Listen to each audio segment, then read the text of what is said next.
Flávio Bolsonaro foi desmascarado ao vivo. E o pior é que foi ele mesmo quem cavou o buraco. Em menos de 24 horas, o anúncio mais ousado da campanha dele virou pó na frente de todo mundo. Não foi a oposição que derrubou. Não foi o STF, não foi a Polícia Federal, não foi nenhum adversário declarado. Foi o próprio assessor da Casa Branca.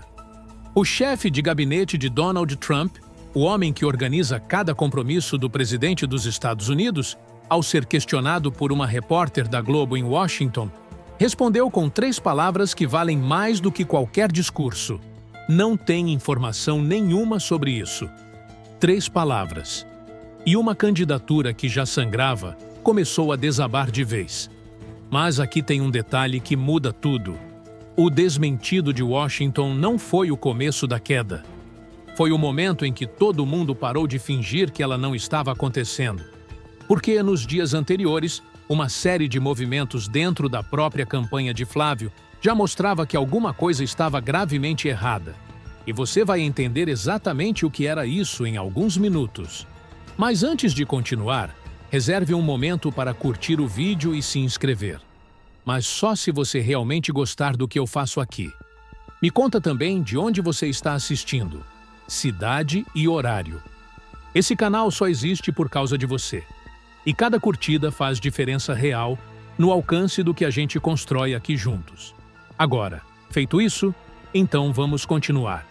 Fica comigo até o final, porque o ponto mais importante desta história ainda está por vir. E quando chegar, você vai entender por que essa semana pode ter sido o momento em que a candidatura de Flávio Bolsonaro deixou de ser uma ameaça real para virar um peso que ninguém mais quer carregar. Para entender o desespero por trás do anúncio de Washington, é preciso voltar alguns dias e enxergar o estado real em que Flávio Bolsonaro se encontrava quando tomou essa decisão. Os áudios com Daniel Vorcaro haviam acabado de vir a público. O Intercept Brasil revelou conversas em que Flávio cobrava dinheiro do banqueiro. O mesmo banqueiro investigado pelo escândalo do Banco Master, aquele esquema que, segundo os elementos até aqui disponíveis, desviou recursos de aposentados e pensionistas do Rio de Janeiro para uma rede de fundos e empresas de fachada. O mesmo banqueiro que, de acordo com o que foi apurado até agora, teria transferido mais de 61 milhões de reais para um fundo nos Estados Unidos, administrado por advogado de Eduardo Bolsonaro, que pouco depois adquiriu uma mansão no Texas. A reação interna da campanha foi de catástrofe completa. O marqueteiro de Flávio, ao tomar conhecimento dos áudios, teve um surto dentro da própria sede. Objetos foram arremessados, vidros quebrados, e no dia seguinte, toda a equipe de marketing foi demitida de uma vez. Toda. Equipe. Olha o que isso significa na prática. Quando um candidato dispensa toda a estrutura de comunicação no meio de um escândalo em explosão, ele não está reorganizando. Ele está mostrando, sem querer, que o barco afundou e que ninguém a bordo sabe nadar. As pesquisas confirmaram o estrago. A futura Apex mostrou Lula subindo 4 pontos, chegando a 42%, enquanto Flávio caía. Mas tem um dado nessa pesquisa que poucos pararam para analisar. No cenário sem Flávio, Lula não passa de 40%. No cenário com Flávio, ele chega a 42,7%. A rejeição ao candidato do PL é tão profunda que ela empurra votos para o presidente. Votos de pessoas que, em condições normais, não votariam no PT. Difícil chamar isso de coincidência. Encurralado, sem marqueteiro, com as pesquisas caindo e os áudios em loop na imprensa, Flávio precisava de um fato novo. Urgente. Algo que desviasse os holofotes por pelo menos uma semana. E ele escolheu o nome mais poderoso que tinha à disposição: Donald Trump. Só que o que aconteceu depois não era o que ele tinha planejado.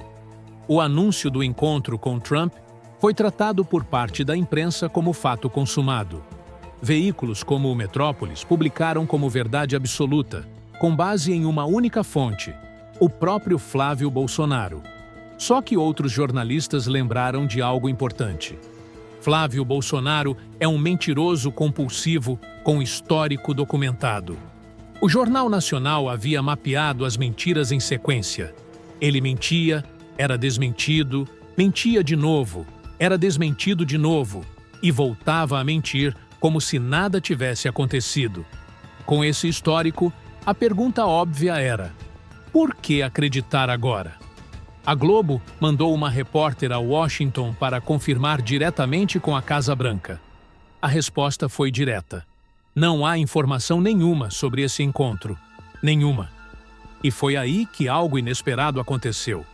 Pressionado de todos os lados, pela imprensa que cobrava confirmação, pelos aliados que não sabiam o que dizer, pelo PL que estava furioso por ter sido deixado no escuro, Flávio Bolsonaro fez exatamente o oposto do que faria um candidato com estratégia real. Ele confessou: não a viagem a Washington. Isso ele ainda tentou sustentar. O que ele confessou foi algo muito mais grave: os encontros com Daniel Vorcaro. Aquele mesmo homem sobre quem ele havia dito, dias antes: nunca vi, nunca tive contato, muita gente tem meu número de celular. Agora, na frente de câmeras e com aliados ao redor, Flávio admitiu que foi à casa de Vorcaro, quando o banqueiro ainda usava tornozeleira eletrônica, para conversar. Conversou sobre o quê? Sobre o filme? Sobre os 61 milhões? Sobre os próximos passos? Ele não explicou, e a ausência de explicação diz tudo. Mas tem um detalhe que muda tudo nessa cena. E é exatamente nesse momento que a história fica ainda mais reveladora. Enquanto Flávio falava, havia uma câmera apontada para o rosto de Sérgio Moro. E o clipe que saiu desse momento virou, talvez, o documento político mais revelador desta semana. Moro estava ali, ao lado de Flávio, como parte da bancada do PL. O mesmo Sérgio Moro, que construiu toda a carreira em cima de uma narrativa. A do juiz incorruptível, o homem que não tinha medo de prender banqueiro, empreiteiro, político. A Lava Jato, os anos de operação. A imagem de severidade moral que ele cultivou durante tanto tempo com tanto cuidado.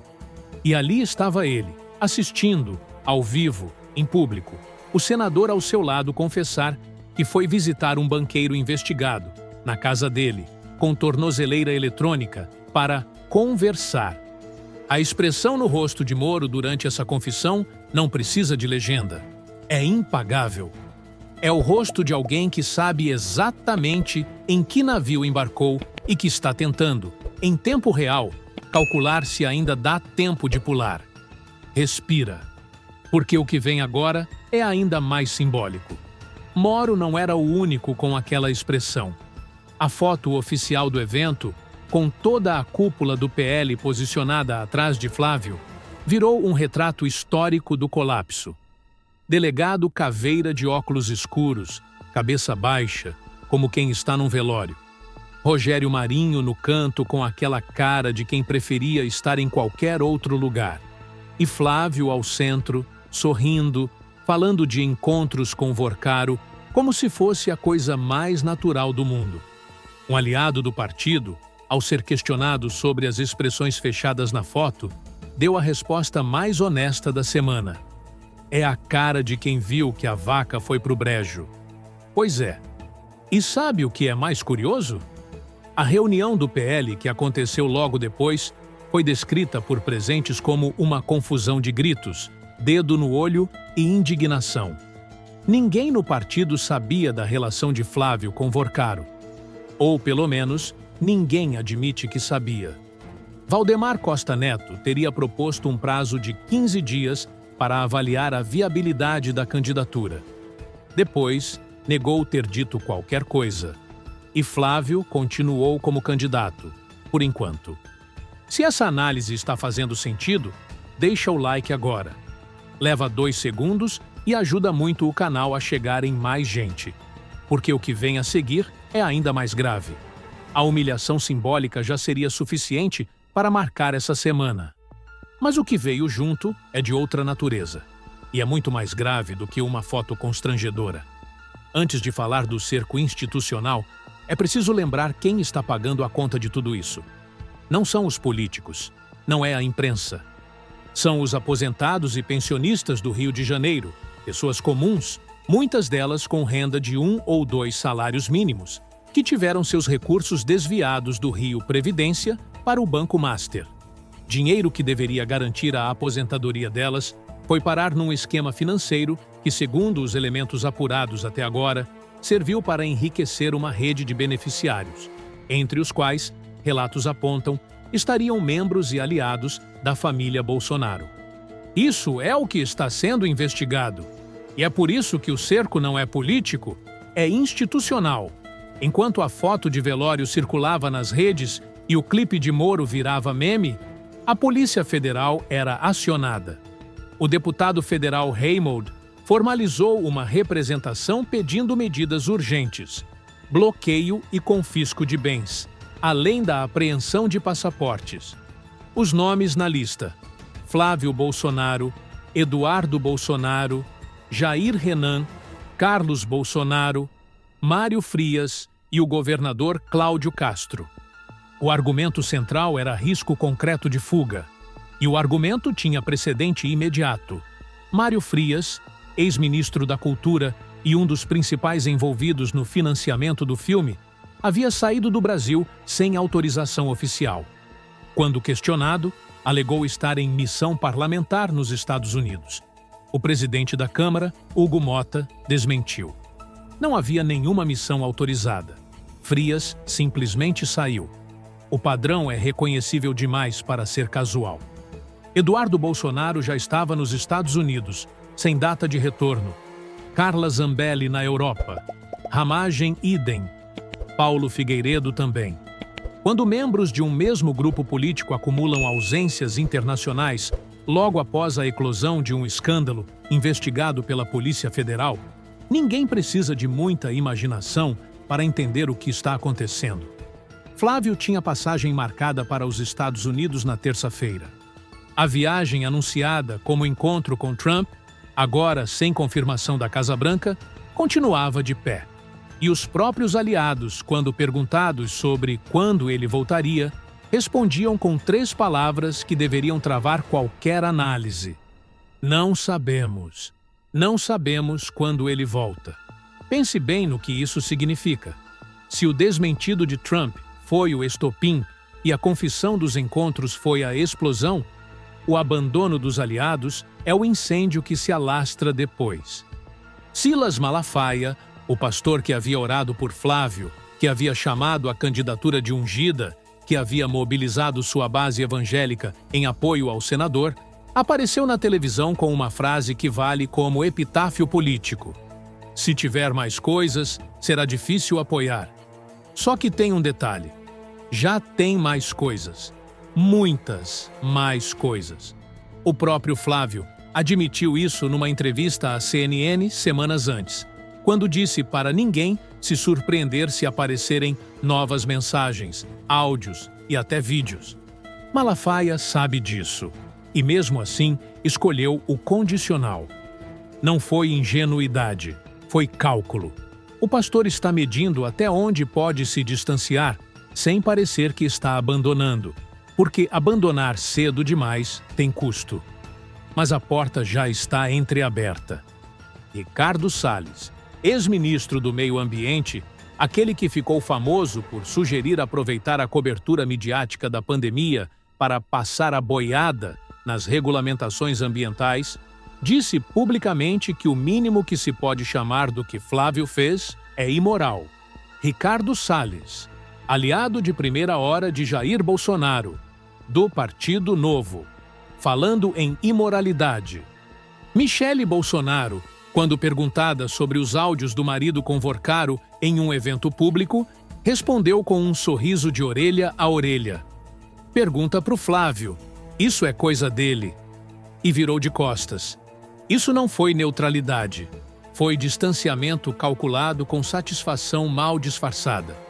Michele tem seus próprios planos políticos, e a destruição da candidatura de Flávio libera espaço que ela pode, no momento certo, ocupar. Zema encomendou pesquisas. As pesquisas disseram para bater.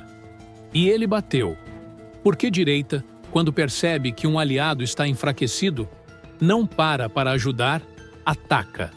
É o comportamento das piranhas. Só mordem quando sentem sangue. O PL, enquanto isso, ficou numa posição impossível. Valdemar negou o prazo de 15 dias. Manteve Flávio como candidato. Mas ninguém dentro do partido conseguia explicar com convicção por que estava fazendo isso, nem para a imprensa, nem para si mesmo. Quando os aliados começam a fazer contas, o candidato já perdeu. Há uma lógica que conecta tudo o que aconteceu nesta semana, e ela é mais direta do que parece. Flávio Bolsonaro apostou em 3 pilares para sobreviver politicamente: a versão de inocência, o nome de Trump como símbolo de força internacional e a coalizão de aliados que sustentaria a candidatura mesmo sob pressão. Em menos de uma semana, os 3 desmoronaram ao mesmo tempo. A versão de inocência ruiu quando ele próprio confessou os encontros com Vorcaro. Exatamente o que havia negado com veemência dias antes. Não é condenação, é indício. Mas é um indício que veio da própria boca do investigado, diante de câmeras, sem nenhuma pressão judicial formal. O nome de Trump ruiu quando o assessor da Casa Branca confirmou que não havia nenhuma reunião agendada. O anúncio havia sido, no mínimo, uma antecipação sem nenhuma substância. E, no máximo, uma mentira calculada para criar cortina de fumaça sobre o escândalo. A coalizão ruiu quando Malafaia abriu a porta de saída. Michele sorriu aliviada. Salles falou em imoralidade. Zema encomendou pesquisa para saber até onde podia bater. E o próprio PL não conseguia nem confirmar quando o candidato voltaria dos Estados Unidos. Quem saiu fortalecido com tudo isso? As instituições que seguem funcionando. A Polícia Federal que acompanha os movimentos. E Lula, que subiu nas pesquisas sem precisar fazer nada, apenas deixar o adversário se destruir. 95% dos brasileiros souberam dos áudios. 51% acreditam que o envolvimento é real. A rejeição cresce. E cada aliado que recalcula sua posição enfraquece ainda mais a capacidade de Flávio de se recuperar. O próximo passo já está em andamento. A PF avalia. Os passaportes estão na mesa. E Daniel Vorcaro, de acordo com o que foi revelado até aqui, gravava, filmava e documentava tudo. É questão de tempo. A questão não é mais se a candidatura vai sobreviver. É quanto tempo vai demorar para o próprio PL admitir o que a foto de velório já mostrava com clareza, que o defunto estava em pé. Mas todo mundo já sabia que era defunto. E não para aí. Porque enquanto esse roteiro estava sendo gravado, uma informação começou a circular nos bastidores de Brasília. Daniel Vorcaro não era apenas o financiador. Ele era também o arquivista. Gravava reuniões, filmava conversas, documentava cobranças. Cada encontro, cada acerto, cada pedido, tudo registrado. Se esse material vier a público, o que já saiu vai parecer o trailer. Na sua opinião, Flávio Bolsonaro consegue manter a candidatura até as eleições?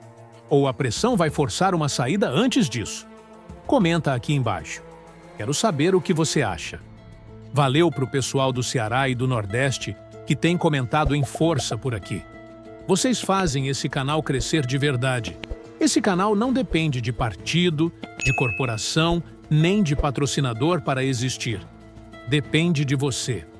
Se essa análise fez sentido, deixa o like e compartilha com alguém que precisa entender o que está acontecendo de verdade nessa história. Inscreve-se e ativa o sininho, porque os próximos capítulos dessa investigação prometem ser ainda mais reveladores do que tudo o que você acabou de ver. E se você quiser entender como o dinheiro de Vorcaro percorreu o caminho do Rio de Janeiro até o Texas, passando por laranjas, fundos milionários e mansões compradas com patrimônio declarado de R$ 164 mil, O próximo vídeo sobre o rastro financeiro do escândalo está disponível na descrição e também no primeiro comentário fixado aqui embaixo. É a peça que faltava para montar o quebra-cabeça completo.